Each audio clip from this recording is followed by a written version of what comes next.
मशरक़ वस्ती में जहाँ जहाँ ईरान अमरीकी मफादात पे, अमरीकी बेसिस पे, अमरीकी असासों पे हमले कर रहा है, वो बहुत ही प्रिसिजन के साथ किए जा रहे हैं और उससे बेइंतहा नुकसान हो रहा है अमरीका को। और इसके दो बहुत वाज़ेह सबूत खुलकर सामने आ चुके हैं। पहली वो सैटेलाइट इमेजेस जो बता रही हैं कि किस एयरबेस पे कितना नुकसान हो रहा है और किस तरह ताक ताक कर निशाने ईरान लगा रहा है और बहुत ही प्रिसिजन के साथ अहदाफ को उड़ा रहा है। और दूसरी बात कि जब उसके मिलिट्री कार्गो प्लेन्स बहुत बड़ी तादाद में उनकी मूवमेंट शुरू हो गई है और वो यूरोप से मिडल ईस्ट की तरफ और मिडल ईस्ट से यूरोप की तरफ जाते दिखाई दे रहे हैं बड़ी तादाद में, और उनको जब ट्रैक किया जा रहा है तो अंदाज़ा हो रहा है कि कितनी बड़े पैमाने पर मिलिट्री मूवमेंट अमेरिका इस खत्ते में कर रहा है। इसका मतलब ये है कि आने वाले दिनों में वो अपना जदीद तरीन असलहा यूरोप से मुंतकिल कर रहा है मिडल ईस्ट की तरफ, और इसका मतलब ये है कि उसके दो बहुत अहम अहदाफ हैं। पहला तो ये कि अपनी एयर बेसिस पे जो चीज़ें तबाह हो चुकी हैं उनको दोबारा उनके स्टॉक्स को पूरा किया जाए, और दूसरा ईरान के ख़िलाफ़ मुमकिन तौर पे किसी बड़े हमले के लिए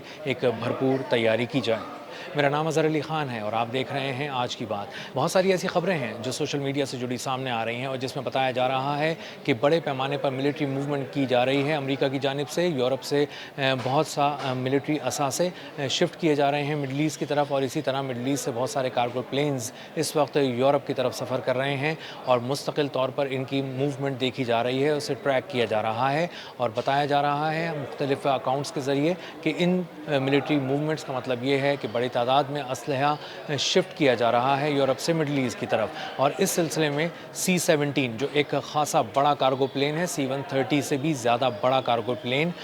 उसकी बहुत बड़ी तादाद में मूवमेंट देखी जा रही है। और इसी तरह C-5 जो सबसे बड़ा मिलिट्री प्लेन है जिसको उड़ता हुआ गोदाम भी कहा जाता है, इस तरह का जो C-5 जो कार्गो प्लेन है इसकी भी बहुत सारी फ़्लाइट्स यूरोप से मिडल ईस्ट की तरफ और मिडल ईस्ट से यूरोप की तरफ जा रही हैं, जिसका सीधा मतलब ये है कि बहुत बड़े पैमाने पर इलेक्ट्रॉनिक वॉरफेयर का इक्विपमेंट, इसके अलावा टैंक्स, इसके अलावा रॉकेट्स, इसके अलावा बहुत सारा दिफाई सामान, बहुत सारे इंटरसेप्टर्स, इसी के साथ साथ बहुत सारा दिफाई निज़ाम इसको उठाकर यहाँ लाया जा रहा है। और क्योंकि इन्हीं तरह की बड़ी बड़ी चीज़ों के लिए ही ये मिलिट्री कार्गो प्लेन्स इस्तेमाल किए जाते हैं। ऑलरेडी बहुत बड़ी तादाद में इस वक्त अमेरिका के फ़ौजी मिडल ईस्ट में मौजूद हैं, तकरीबन उनकी तादाद 50,000 के करीब बताई जाती है, और इस तादाद के होते हुए इस बात का अंदाज़ा है कि इससे ज़्यादा फ़ौजी इस वक्त ज़रूरत अमेरिका की इस सिलसिले में नहीं है, क्योंकि वो यहाँ पर जिस किस्म के ऑपरेशंस जारी रखे हुए हैं उसके लिए ये तादाद काफ़ी है। और इसी तरह से अगर वो इन ऑपरेशंस को आने वाले दिनों में बढ़ाता है तो उसको फ़ाइटर जेट्स की ज़रूरत पड़ेगी, इसी तरह के मुख्तलिफ़ इक्विपमेंट्स की ज़रूरत पड़ेगी, लेकिन फ़ौजियों की तादाद फ़िलहाल बहुत ज़्यादा है, तो इसलिए फ़ौजियों का आना तो इतना ज़्यादा उसका इम्कान नज़र नहीं आता इन मिलिट्री कार्गो प्लेन्स के ज़रिए। लेकिन ये ज़रूर है कि वो बहुत सारा दिफाई निज़ाम यहाँ पर लाना चाह रहे हैं, बहुत सारे हथियार यहाँ पे पहुँचाए जा रहे हैं, जदीद तरीन बख्तरबंद गाड़ियाँ, टैंक्स वगैरह भी लाए जा सकते हैं, और इसी तरह का बहुत सारा ऐसा इक्विपमेंट जो किसी तरह की जंग में आगे जाके काम आता है, इसकी मूवमेंट गैर मामूली तौर पे यहाँ पर इस खत्ते के अंदर हो रही है। बताया जाता है कि कम से कम 100 रिफ्यूलिंग टैंकर्स के C-135 पहुँचाए गए हैं, और ये इसराइल पहुँचाए गए हैं, मुख्तलिफ एयर बेसिस पे इसराइल की पहुँचाए गए हैं और इनको डिप्लॉय कर दिया गया है। और इसलिए कि कहीं अगर ज़रूरत पड़ती है, डीप इनसाइड ईरान के अंदर कोई स्ट्राइक करनी पड़ती है और उसके लिए जदीद तरीन लड़ाका तैयारों की मदद ली जाती है, तो बमबारी करने के बाद ये लड़ाका तैयारों की वापसी अपनी एयर बेसिस पे इतनी आसान नहीं है, क्योंकि उनका फ्यूल, उनके टैंक्स जो हैं वो महदूद हैं और एक बहुत बड़ी मिलिट्री मुहिम के लिए वो नाकाफ़ी हैं। इसीलिए रिफ्यूलिंग टैंकर्स यहाँ पर मंगवाए गए हैं ताकि फ़िज़ा में ही ईंधन भरकर उनको एक नई ज़िंदगी दी जाए और उन तैयारों को, उनके अहदाफ़ को निशाना बनाकर वापस बुलाए जाने की, वापस जाने की उनके अंदर किसी तरह से भी अहलियत हो। इसी तरह B-1B तैयारे भी जो यूरोप के मुख्तलिफ डेस्टिनेशन से रवाना किए गए थे और उनको एयर बेसिस से उड़ाया गया था और उनको मिडल ईस्ट की तरफ मंगवाया गया था। बताया जाता है कि उनमें से एक B-1B बमबार तैयारे ने बड़े पैमाने पर बमबारी की है एक मिलिट्री मुहिम के दौरान, और यहाँ फ़ौजी मुहिम के दौरान जब उसने ईरान के ख़िलाफ़ बमबारी की है तो बहुत बड़े पैमाने पर नुकसान पहुँचाया है। ये B-1B तैयारे वो हैं जिनको ख़ास तौर पर यहाँ मंगवाया गया है। कम से कम 4 B-1B तैयारे यूरोप से पहुँचे हैं मिडल ईस्ट की तरफ, और इनको इस्तेमाल किया जाना है। एक B-1B तैयारा जो को अगर किसी मुहिम पे भेजा जाता है तो कम से कम 10 फाइटर जेट्स के बराबर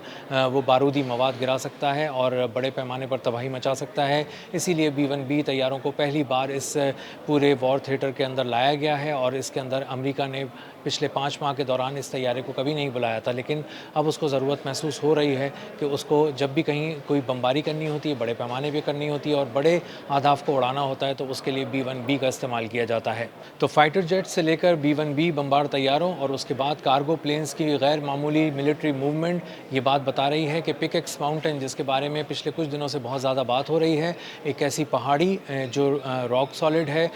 گرینائٹ کی پہاڑیاں ہیں اور تقریباً 450 فیٹ نیچے ان کے ایک بہت بڑی فیسلٹی ہے، ایک قلعہ بنا کے رکھا ہے ایران نے، جہاں پر اس کی حساس تنصیبات موجود ہیں اور جہاں ممکنہ طور پر ہائیلی انریچڈ یورینیم ہے، سینٹریفیوجز ہیں، ان کو وہاں پر محفوظ رکھا گیا ہے۔ اس اطلاع کے بعد جب موساد نے اسرائیل کو دی ہے، امریکہ کو دی ہے، اس کے بعد پک ایکس ماؤنٹین بہت زیادہ خبروں میں بہت زیادہ گرم ہو گیا ہے، اس کا بہت زیادہ تذکرہ ہوتا ہے اور اسی کے بعد ڈونلڈ ٹرمپ نے کہا ہے کہ پک ایکس ماؤنٹین کو ہم ہدف بنا کر تباہ کرنے کی کوشش کریں گے اور اس کے لیے غیر معمولی قسم کا فوجی سامان یہاں پر منگوایا گیا ہے اور اسی لیے کہا جا رہا ہے کہ یہ جو تو امریکہ جو اپنے بہت زیادہ وسائل یہاں پر جمع کر رہا ہے، ایک جگہ پر اپنے آپ کو یکجا کر رہا ہے، اس کی وجہ یہ ہے کہ وہ ایک بڑے پیمانے پر حملہ کرنا چاہتا ہے اور پک ایکس ماؤنٹین کے بارے میں زیادہ بات ہو رہی ہے کیونکہ وہاں پہ جو ملٹری فیسلٹی ہے اس کو نشانہ بنایا جانا ہے ممکنہ طور پہ اور بہت بڑے پیمانے پر بمباری کر کے اس کی بہت سی انٹرنسز کو تباہ کرنے کی کوشش کی جانی ہے، کیونکہ اب بہت سارے ملٹری انالسٹ یہ بات کر رہے ہیں کہ ڈیپ انسائڈ 450 فیٹ نیچے ماؤنٹینز کے اندر جو کہ گرینائٹ ہے، راک سالڈ ہیں، وہاں پر جا کر کوئی بڑے پیمانے پر تباہی پھیلانا اور وہ بھی بغیر GBU-57 کے، جو اگر پھینکا جائے تو صرف 200 فیٹ نیچے جاتا ہے اور اپنے آپ کو ڈیٹونیٹ کر لیتا ہے۔ اس کا مطلب یہ ہے کہ فیسلٹی تک پہنچنے کی صلاحیت امریکہ میں ابھی بظاہر نہیں ہے اور اگر اس طرح کی کوئی بمباری ہوتی ہے تو اس کے ارد گرد ہوگی، تو بڑے پیمانے پر بمباری اور حملے کے لیے یہ تمام وسائل ایک جگہ جمع کیے جا رہے ہیں اور اسی لیے کہا جا رہا ہے کہ یہ جو ملٹری کارگو پلینز کی موومنٹ ہے مشرق وسطیٰ کی طرف یورپ سے، اس کا مطلب یہ ہے کہ بہت بڑے پیمانے پر کچھ ایسے سامان ملٹری اکوپمنٹ کو لایا گیا ہے جو اس مہم کے اندر بھی ممکنہ طور پر استعمال ہو سکتا ہے۔ اس کا مطلب یہ ہے کہ آنے والے دنوں کے اندر ایک بہت بڑی ملٹری ایکٹیویٹی ہم دیکھ سکتے ہیں اس خطے کے اندر جو امریکہ کرے گا اور امریکہ چونکہ بہت چوٹ کھا چکا ہے، اپنی تمام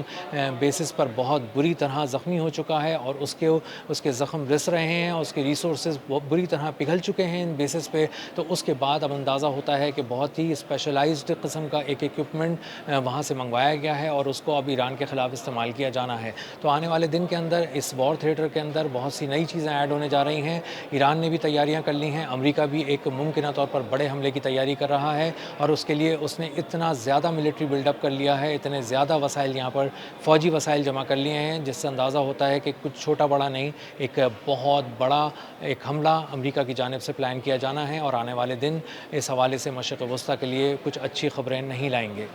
اب تک کے لیے اتنا ہی، ملتے ہیں اگلی ولاگ میں کسی نئی خبر، نئے تجزیے اور نئے زاویے کے ساتھ۔ اللہ حافظ۔